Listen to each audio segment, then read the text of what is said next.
Les gars, on se retrouve pour une vidéo assez spéciale à 2 jours du quart de finale France-Portugal que tout le monde attend, nous Français et Portugais. Je vais vous faire une vidéo sur, je pense, la composition probable que Didier Deschamps alignera pour ce match, la composition que moi je vois, parce que avec Didier Deschamps, les 4 premiers matchs qu'on a vus en phase de poule, le match contre la Belgique, il y a eu des changements, ça a parlé de 4-4-2 en diamant, ça a parlé de 4-2-3-1, de 4-3-3, voilà, on se cherche encore. Certains postes sont encore à pourvoir, on ne sait pas vraiment. Enfin, on sait dans la globalité ce que Didier Deschamps va faire, surtout défensivement. Mais il y a en attaque encore des questions sur le positionnement de quelques joueurs, de quelques choix à faire qui sont pour moi, je pense, préférables à faire. Didier Deschamps a dit que.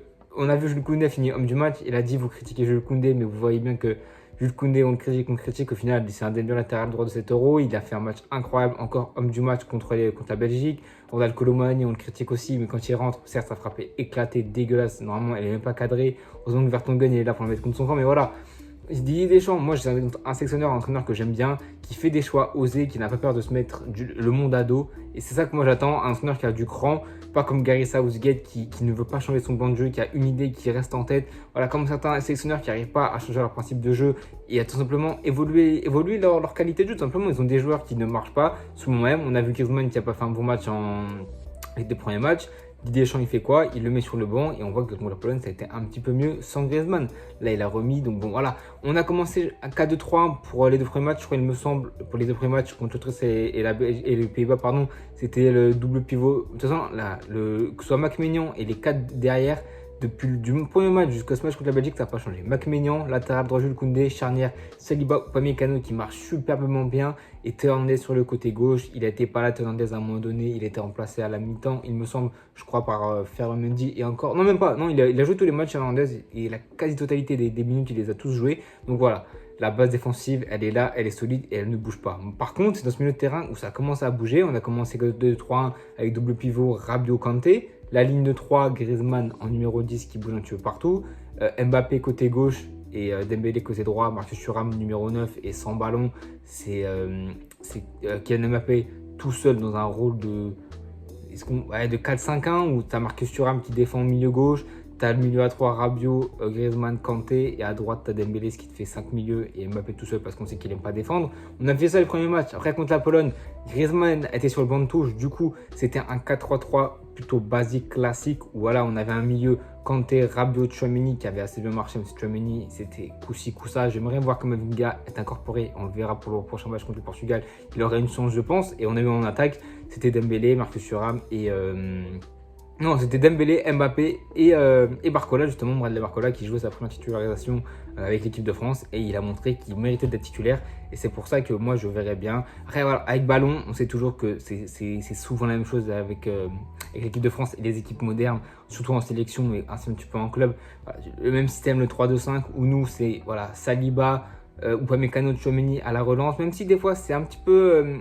alors, ça varie des fois où tu es 4 derrière pour relancer, ou comme contre l'Autriche, où on sait que c'était un bloc très haut, gros pressing, donc il fallait du monde à la relance, il fallait être assez resserré, du coup tu avais les 4 qui relançaient. Là, on a vu contre la Belgique, on avait la main mise sur le ballon, même contre la Pologne, on était à 3 relancés très haut, et Jules Koundé, il s'est mué en missile du côté droit. Le mec a apporté offensivement ce qu'on n'attendait pas forcément de Jules Koundé. On sait que il n'est pas mauvais de balle au pied, ou voilà, on sait qu'il a de la qualité, mais qu'il apporte autant offensivement, ça je ne m'attendais pas, et il nous l'a encore montré. C'est pour ça qu'il a eu du match, et qu'il apporte aussi bien offensivement, qu'il est solide défensivement et qu'il a contenu Doku pendant la quasi-totalité du match. Doku est passé quelques fois, mais Doku n'a pas été ni en grand danger Jules Koundé. C'est pour ça qu'il a fini homme du match d'ailleurs. Mais ouais, en 3-2-5, c'est à la relance Upamecano, Saliba, Tchouaméni.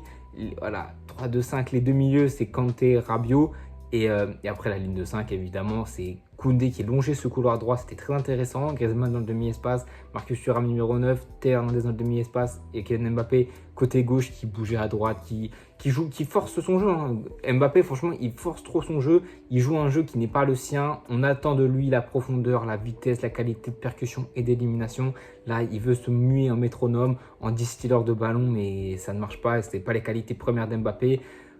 J'ai envie de revenir à Mbappé comme on avait vu, le Mbappé 2018 tout fin, qui percutait tel un éclair, un dynamiteur c'était un accéléré, un facilitateur. Franchement, Mbappé, le 2018 jusqu'à 2022, c'était exceptionnel. Mais là, plus les âges passent, il s'épaissit un petit peu, il prend un petit peu de muscle, donc il est peut-être moins mobile. Et ce qui fait qu'il est moins bon à la vitesse, même si on voit qu'il a quand même une belle pointe de vitesse à l'élimination. C'est peut-être pour ça qu'il se met dans un poste. Voilà, pas vraiment celui-là qu'on attend. Moi, je verrais plus un Mbappé sur un côté gauche qui colle la ligne, qui essaye d'éliminer, qui fait reculer une défense parce que les joueurs adverses, ils ont peur d'Mbappé, ça se voit, ça se sent. Et c'est pour ça que moi, je verrais bien un 4-3-3. Bon, le bloc défensif, ça va pas changer, c'est un Mac-Mignon au goal. Koundé, latéral droit. Je suis madrilène, les gars, donc ça me fait chier d'encenser Jules Koundé. Mais Jules Koundé, à un moment donné, je suis objectif. Il y a des Barcelonais qui sont exceptionnels. Jules Koundé est très très fort, un des meilleurs latérales droits de cet Euro. Il s'est très bien approprié le poste depuis Séville et depuis le FC Barcelone, donc ça bouge pas. Évidemment, la charnière qui a très bien marché, Saliba qui fait un top Euro, il n'y a rien à dire. Pour moi, tu peux le mettre dans le 11 dans une défense type des meilleurs défenseurs de cet Euro pour l'instant. Upamecano, c'est un cran en dessous, il y a quelques sauts de concentration, mais c'est pas dégueu. Upamecano, c'est très bon aussi, c'est très correct. Tout le monde lui tacle, tout le monde lui tire dessus, mais Upamecano, faut pas nier qu'il est très très bon aussi. Latéral gauche, Théo Hernandez. Coup-ci, coup-ça. Premier match, l'entente Théo Hernandez, Mbappé sur ce côté gauche, c'est ce qui marche le mieux avec l'équipe de France. Et ça, ils sont très bien marchés. Et là, tu vois, Théo Hernandez, deuxième match, il avait l'air un petit peu emprunté physiquement, il prenait moins la profondeur. Donc, il y a peut-être un petit gêne pour Théo Hernandez, mais je pense pas. Il est juste un petit peu baissé le pied. Ça a été un petit peu mieux hier contre la Belgique, pardon. Et donc, oui, Théo Hernandez reconduit évidemment. J'aimerais bien voir Ferland Mendy, mais Ferland Mendy dans un poste un petit peu défensif. Mais tu vois, si tu reconduis dans la même tactique que tu mets contre la Belgique, avec un Koundé qui est haut, qui apporte offensivement, même si Hernandez apporte mieux offensivement, je trouve, et est beaucoup plus complémentaire avec un Mbappé. Si tu veux remettre un Koundé comme ça, tu peux te permettre de mettre Ferland Mendy, même si, parce que c'est beaucoup plus défensif, mais je laisserai quand même cette base de Théo Hernandez qui combine avec Mbappé, et Jules Koundé un petit peu plus défensif, qui peut monter aussi. Et là, le milieu à 3, Rabiot est suspendu, ne sera pas là pour beaucoup de cartons jaunes. On le sent un petit peu emprunté physiquement. Même Kanté, je le sens un petit peu emprunté sur les derniers matchs. Il a joué tous les matchs pour l'instant. Rabiot en plus était revenu de blessure avant l'Euro. Il n'avait pas joué depuis un mois avant l'Euro. Et voilà, on voit dans les derniers matchs, c'était un petit peu plus compliqué pour lui. Il s'est pris un jaune du coup. Il a eu trop de cartons jaunes, du coup, il ne sera pas là dans ce milieu de terrain. Et moi, je verrais bien un milieu à 3. Alors voilà, avec ton absence, tu as 3-4 choix possibles. Tu as Youssouf Fofana qui est très bon en équipe de France, hein, qui est beaucoup plus régulier, qui peut remplacer un Rabiot temporairement. Tu as Youssouf Fofana, tu as Kamavinga, évidemment, que j'attendrai. Tu peux mettre Griezmann, tu le baisses dans son poste qu'il n'a pas l'habitude de jouer, où il était un petit peu ailier droit, MOC, voilà, il bougeait un petit peu partout. Tu peux le mettre dans ce milieu à 3, ou en dernier choix, tu as Warren Zaïre-Emery, mais dans la hiérarchie, il est trop bas. Je ne pense pas qu'il pourrait rentrer d'un coup comme ça dans un quart de finale d'Euro alors qu'il a joué 0 minutes, ou quasiment 0 minutes. Donc moi je mettrais, je pense, ça peut se taper entre un Kamavinga et un Fofana, mais je pense que les deux choix se valent. Honnêtement, Kamavinga, il est très très fort et dans la créativité, je pense qu'il pourrait apporter offensivement avec sa tenue de balle. Il peut créer du danger offensivement. C'est pas un éliminateur ou quoi, mais on l'a déjà avec le Real Madrid, il fait des bonnes choses, balle au pied. Il peut donner des bons ballons, donc franchement, défensivement, il est très correct aussi. Il se mue en défenseur gauche quand il a besoin, enfin quand l'entraîneur a besoin. Donc voilà, moi je mettrais, je pense, un Kamavinga. Et pour compléter, Tchouaméni, Kanté dans la pointe basse, même si on voit qu'il apporte un petit peu offensivement, mais moi j'attends à Kanté vraiment un ratisseur de ballon, vraiment le défenseur le plus bas avec Tchouaméni à la relance balle au pied, mais vraiment Kanté qui sans ballon est un petit peu plus bas pour apporter un rôle plus défensif, pour moins se dépenser. On sait qu'il a 10 000 poumons, mais il faut un peu qu'il se calme aussi dans son activité parce qu'il est on sent qu'il est un petit peu emprunté physiquement, je trouve, même s'il a fait encore un très grand match contre la Belgique, ça n'a pas été son meilleur. Donc je pense que je lui demanderai un petit peu moins offensivement et justement je compenserai ça par le travail de Kamavinga d'apporter offensivement et du coup de rabaisser un petit peu Kanté et Tchouaméni et du coup Kamavinga qui joue un peu le rôle offensif et une attaque qui va peut-être surprendre. Moi c'est ce que je vois. Après je vais vous dire ce que Deschamps va faire, je pense. Je mettrai un Bradley Barcola attaque en gauche. Franchement contre la Pologne ça a très très bien marché. Il a éliminé, il a beaucoup plus prouvé que Marcus Thuram qui encore a été mauvais contre la Belgique. Ça n'a pas été le pire. Pour moi c'était Mbappé, Griezmann les pires. Marcus Thuram n'a pas été excellent. Donc moi je le mettrai même pas. Je mettrai en numéro 9. En fait je mettrai en numéro 9 Giroud. Mais dans la conjoncture actuelle, Giroud n'a quasiment pas joué. Il a peut-être joué 15 minutes à tout casser en tout, 15-20 minutes en tout. Donc ça sera soit Giroud ou soit Kolo Muani, car Kolo Muani, on peut le critiquer, mais même si sa frappe est dégueulasse, c'est lui qui fait l'appel contre-appel, pardon, c'est lui qui tire, c'est Kanté qui le voit, c'est tout un ensemble et c'est grâce à lui qu'on marque. Donc il a toujours été bon avec l'équipe de France, il a toujours marqué des buts, il a toujours fait des bonnes entrées. Donc quitte à, je préfère ne pas mettre Marcus Thuram et mettre Kolo Muani qui, je pense pas qu'il pourrait être décisif non plus. Voilà, Giroud manque beaucoup de temps de jeu et Colomani est en confiance, donc moi je dirais pourquoi pas. Mais donc je mettrais peut-être Colomani ou Giroud en numéro 9 et Mbappé voilà, en attaquant droit. C'est de lui, c'est de ce côté droit que ça vient le but contre la Pologne où voilà, il dribble et je crois que c'est là. Non, c'est le contre son camp de Weber contre son camp. Donc ouais, c'est des prémices un petit peu de Mbappé de 2018. Donc moi je verrais bien voilà, une attaque Barcola, RKM ou Giroud.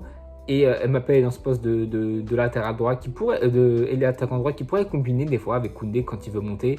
Et Dembélé encore sur le banc, mais voilà, c'est soit tu fais ça, soit tu mets Mbappé en 9 et tu mets Dembélé à droite. Ça ne sera pas non plus un scandale. Est-ce que Deschamps fera, c'est la ligne de 4, elle ne bougera pas, Maignan, il ne bougera pas. Je pense qu'il va rester sur un 4-3-3. Je pense qu'il va mettre Tchouaméni, Kanté, et il va mettre Griezmann. Je pense qu'il va lui redonner encore une chance, même si Griezmann, c'est pas bon, honnêtement.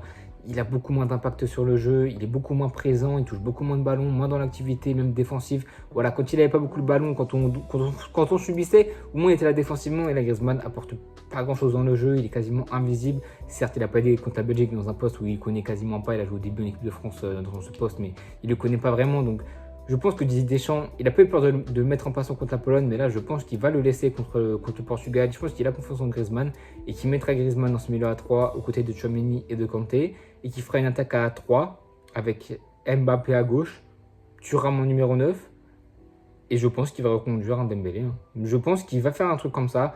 Mbappé attaque en gauche, Thuram numéro 9 et ouais, Dembélé à droite. Ça ne m'étonnerait même pas qu'il fasse ça parce que est-ce qu'il aura, pas les couilles, mais est-ce qu'il aura le courage de mettre un Barcola en quart de finale qui a joué que contre la Pologne titulaire? Je pense pas. Est-ce qu'il voudra mettre encore enlever Dembélé en percussion et mettre un Griezmann, du coup mettre Camavinga ou Youssouf Fofana ou Zaïre Emery dans ce milieu à 3? Je ne pense pas. Je pense qu'il veut laisser les cadres des joueurs expérimentés qui vont jouer des gros matchs au maillot bleu et qui va faire confiance à ses cadres et à ceux qu'il estime être les meilleurs.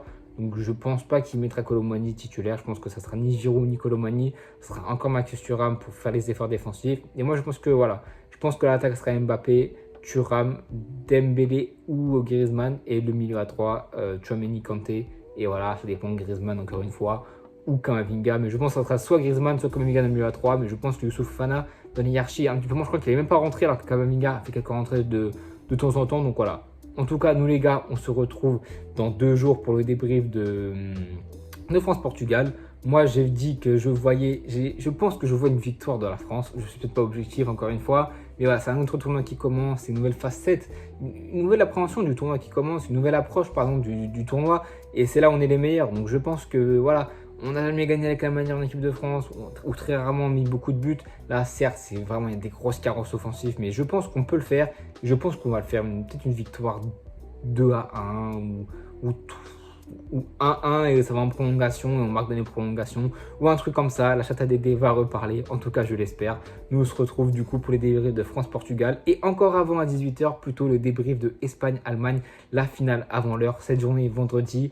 Espagne-Allemagne 18h quart de finale, finale avant l'heure, 21h France-Portugal, encore le quart de finale pour savoir. On sera dès vendredi soir à 23h. Il y aura qui en demi-finale? Est-ce que ça sera Espagne contre France, Portugal contre Allemagne, Portugal contre Espagne, Allemagne contre France? On ne sait pas encore. En tout cas, moi, je vous laisse sur ça et à bientôt tout le monde.